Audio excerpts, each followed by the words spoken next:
How's it going, people? I'm Zephyros and welcome back to my channel. This video is going to be a Malrik trial run of red, so mythical level 4 keystone, as you can see here. Um, I wanted to put out some more kind of positive content with all the I feel like all the rant I've put out recently. I do want to show some clears of different trials, especially with some of the limitations coming out in number of attempts you've got. Just showing you the different methods that are actually quite effective and how I deal with this particular one. Because in the higher levels, these bombs can do a lot of damage if they're not dealt with properly. So yeah, with that all being said, let's get into it.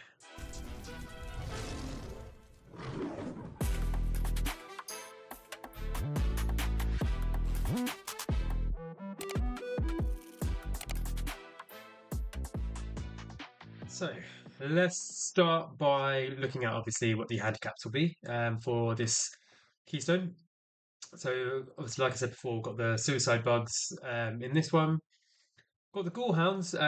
So these basically just move a lot quicker, but they're not that much of a problem. If you just place a tank down in time, the tank's going to hold them and then let your DPS units do their job. Increases enemies' attacks. Obviously, they will be doing more damage, so just need to watch out for your tanks to keep them alive. Thunderhead, this can be quite annoying if you don't deploy your heroes correctly, right? Just deals a ton of damage, one big hit, and if it's not landing on a tank, it's gonna be quite a heavy hit. So you need to factor in how you're placing heroes. And then finally, when Irada is doing her damage over time, she's got a 1 in 5 chance basically of stopping your hero doing their basic attack. So when that hits, like for example, your healer, and they're already getting hit with these bigger attacks, the healer stops healing. So it can be a bit of a nuisance at times. But yeah, you've just got to try and manage it as best as you can, right? So yeah, let's get into the run. So with those affixes, don't really need to worry about extra heals and things like that. What I use to deal with the bombs is Decimus. Decimus with his unyielding is crazy useful in this when dealing with the bombs. Those bombs, the damage they can do scales massively in the later. Sorry, I just got a bit of don't know what was going on there. But the damage the damage these bombs do scales in the higher, like the level 4, level 5 trials, and they can do huge amounts of damage, just wipe your tank if they hit at the right time. Especially like when an Heralda's also done her damage, Thunderhead has hit, and then you get a bomb. So Decimus is amazing for this, especially because the um, the suicide bugs are spawning in random areas, so it can change, right? Decimus has such a short kind of respawn time that he's ideal for dealing with this. So yeah, let's just make sure we've got the right hero. So we've got Valara will handle bottom lane 3 and 4 on her own. Ardea and Neja will handle lane 2, and Valderon will handle lane 1 with tanks being gone and Drayden, and then we've got a spare tank just in case in Sire. So yeah, that team is pretty solid. Should be able to manage this keystone. So first thing we're going to do, right? So when I was talking in the last showcase I did, I was I was distracted, so I wasn't placing heroes in the right order. So don't listen to my last video, right? You need to place your DPS. So in this case, Valara first, and then place your healer, right? The reason you're doing that is the obvious reason of your DPS. You want to be getting your Invig buff, right? So the Wings Grace, or you want the Invig to be hitting Valara, not your tank, right? I'm not going to place my tank next simply because of Thunderhead. It attacks the last deployed unit. So I want to deploy all of my units up here before I put my tank down last, right? So yeah, I'm just going to wait for these guys. I shouldn't need the tank for these first waves, right? Because Valara should be able to just take them out. She's that good, right? Look at the damage that Thunderhead just did to Elowin, by the way. So yeah, Valara's just handling them pretty comfortably, so that's good. We're just going to wait until we've got enough cost. So let's do the ults, get plenty of cost, and then we're going to start placing, right? So first thing we'll do, we'll place Ardea here. She'll need to be in healing range because Irada does the AoE damage, so we can't afford for Ardea to drop off. Then we're going to place Neja next, and then Valderon, and then we're going to place Dralin here, and then we should have enough cost to place Gon. Activate the ult, and so now the Thunderheads are all going to be here focusing on Gon, so we're pretty comfortable, right? Activate Neja. You just see the numbers that Neja is just putting up. It's just so good. And as you can see here, we've obviously still got a spare deploy. The reason we're not using it, because we want to be able to drop Decimus wherever the spawns form. Right, so Decimus just gives you that flexibility of just being able to kind of pick him back up and drop him elsewhere, and he'll come back so quickly once you pick him up. So now we're just basically waiting for the waves to come out and waiting to see where the spider bugs or the bombs, whatever they are, will kind of come out. Let's just speed this up a little bit. Again, wait for Valara to do her first pushback, and then you activate your ultimate. Then she's going to push back again. You can see now this has formed. We don't need to worry about guns. Oh, but what you can do here is you can actually just place Decimus now, to be honest.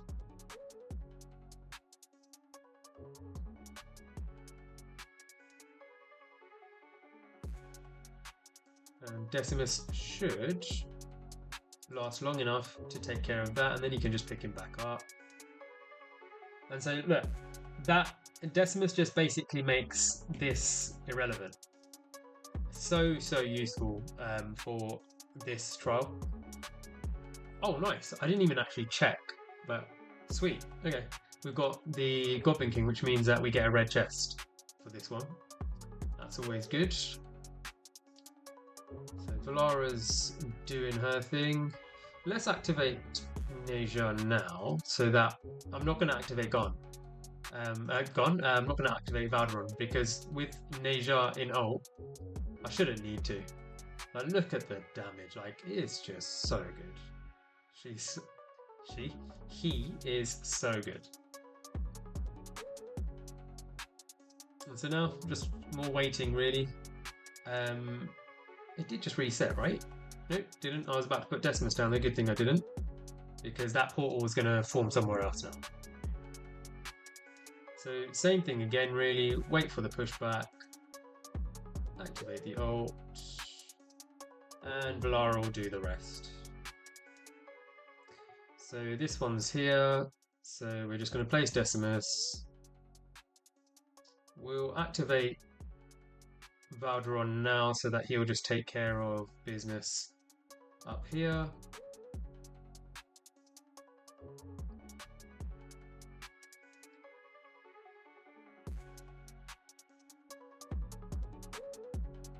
Decimus has dropped off there, but that's fine. He's already dealt with it. Don't need to worry. We've got enough cost. Don't need to worry about picking him up. One less thing to focus on, right?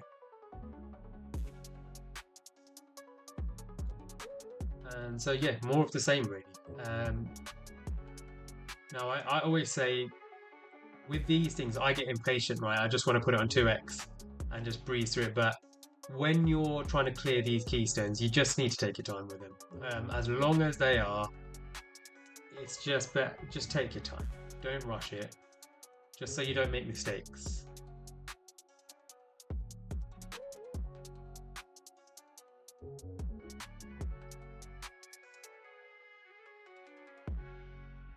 fairly straightforward. And as you can see here, right, before Neja, I was using Ardea and I was using Valderon, and I was putting in just any additional kind of DPS unit. Like you could use a Wukong, you could use a Castiel, you could use a Lubu, but Neja's better. Neja offers CC, offers the slows, offers stuns at the right awakening, and just a crap ton of damage. Um, so just insanely useful hero, and a lot easier to attain because he's on a normal. He's in part of the normal summoning pool, right? So really can't stress how good Neja actually is.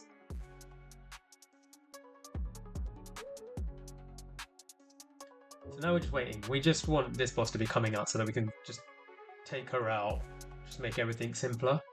The ability to stop your heroes attacking us, like stop your healers healing, is actually kind of annoying. Right, so we've done the pushback. Activate Alt. Still waiting for the portal to come up. There it is. Drop that.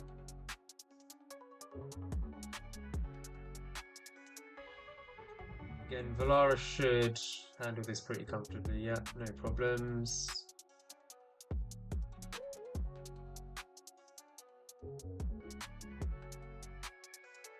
Decimus lives long enough.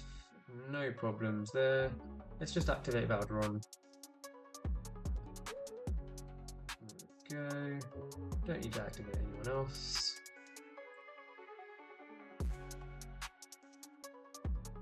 And more of the same.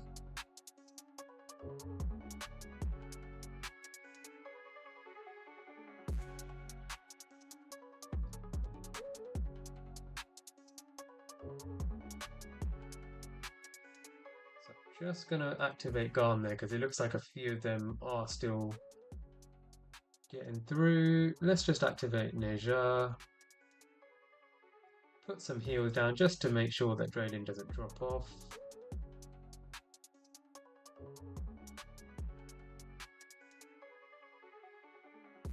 Now that they're in damage range, I've just activated Drayden to give a bit of damage boost as well. These two are both in their ult, so they're going to deal a ton of damage now. Activate Valara. Drop Decimus here. As soon as, well, just to make things a bit more comfortable as well, we'll activate Garn. Activate Valderon.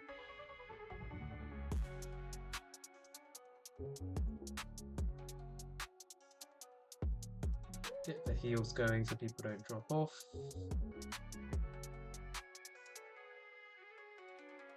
And if you here, you can see that one of the dogs is about to get through, right? So I'm just going to place my tank just so that Ardea doesn't have to take too much strain there. Perfect. Now we can pick Cyrus back up. Don't need him. That's the boss done. Right, nice and straightforward. Now it's just about seeing out the rest of the map.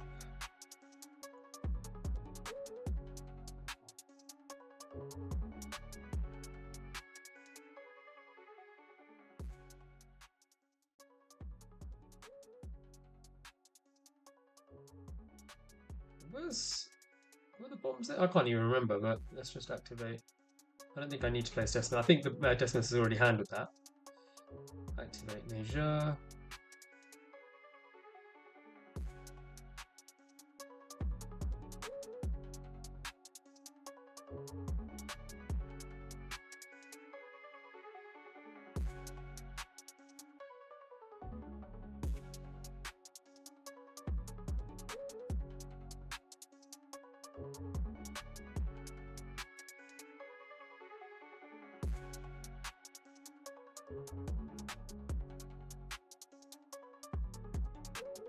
He's done a pushback.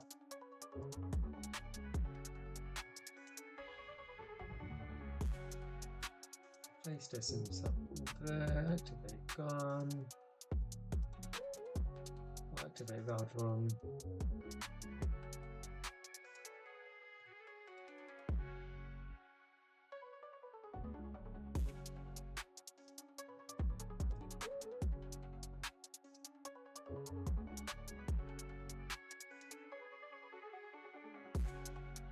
Again, Valara's going to take care of it, but we'll activate Garn anyway, just because we can. Make sure we just keep all the heals up.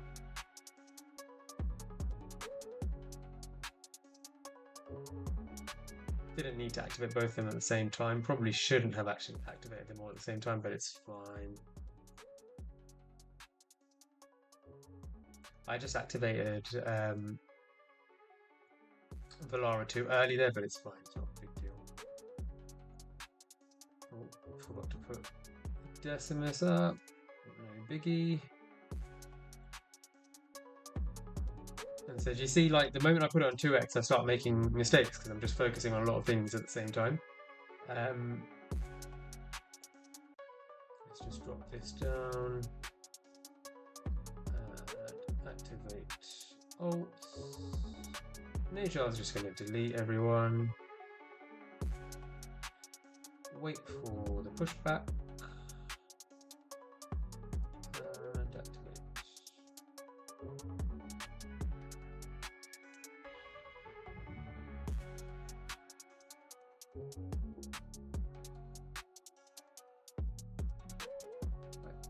Nice and straightforward. Just keep all the heals up. And that's the round. So yeah, that's how you deal with the bombs. Now, I'll show you the builds. Obviously, the builds are solid. Man, all I seem to get are these bloody things that I just don't get the transmutation gems or the variant gems just ever. It's so frustrating. This is a red 4, right? You expect better from a mythic 4, but it's fine. Just got to keep plugging away. But yeah, let me show you the builds. I'm just going to look them. So Cyrus, I barely play Cyrus anyway, but in obviously just general tank gear. Valara, I don't actually have an ESO ring, which is why I don't use an ESO ring, but I still have very good Cataclysm gear, which is why I use this. So all quad pieces, then quad chest, quad weapon. Obviously, she's running very quick with very good attack. And then we go with Elowin. Elowin is built to take a hit, right? I'm not building a full attack or that Thunderhead that she would have been in, would have been hit by at the start, probably would have finished her. So she's sitting at just shy of 35k HP, still with enough attack. She's still quick enough and decent healing effect, right? So yeah, she's more than good enough to keep my team alive. Neja again in very good gear. I believe, yeah, got Neja in a watchguard.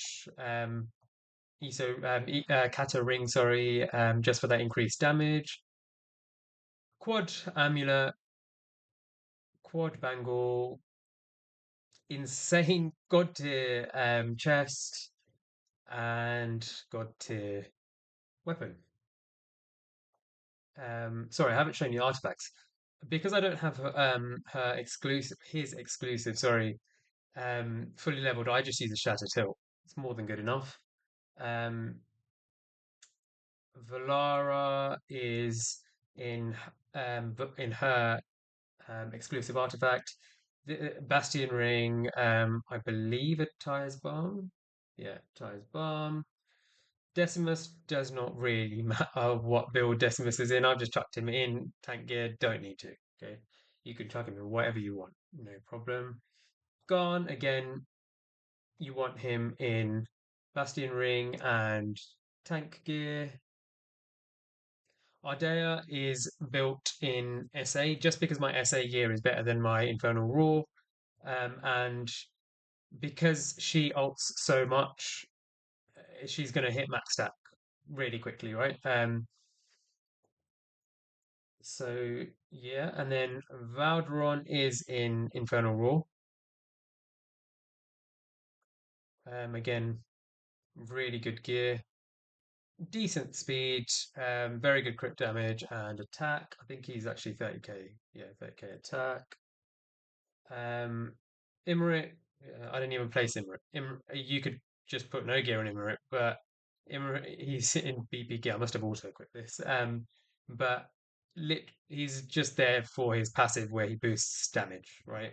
And Draylin is just built as a tank. Don't care about healing effect. Don't care about anything else. Just attack and where possible, just put a bit of speed on him. That's it. Um, HP, HP, HP, HP defense, HP defense, and a bit of attack speed. That's it. Yeah, so that's the run. Hopefully you guys found that useful. Now, obviously, these are very good heroes. Like my awakenings are bonkers, right? Oh, don't know what just activated on my phone there, but yeah. In terms of awakenings and heroes that you can use to replace these, if you've got Neja, you can get away with not having Ardea. You could use I don't know. You could use a Cassio. You could use a Lubu. Just any DPS unit with more than a two-tile range, you could actually technically use. Um, just to supplement that damage that Neja will also be contributing to. In terms of Valderon, you don't need Valderon. You can use a um, you could use a Miraidon. You could use a Numera. You could even use Wukong. You could use Kagiri. Just any good damage dealer on the top lane should be able to handle it as long as they've got a healer on them, right? As long as they're killing quick enough so that they don't start stacking up as well. So that one definitely replaceable. Valara is the one where I think you just struggle to replace. Um, you saw it. She just solo handles that entire bottom lane, which is crazy to be handling two lanes by herself as the DPS. But she's able to do it. So yeah, that's the run, guys. Hope you found it useful. Obviously, if there are any kind of questions you have, feel free to comment below. If you have found the video useful, please do like, comment, and subscribe. So until the next video, guys, I've been Zephyros. Stay blessed.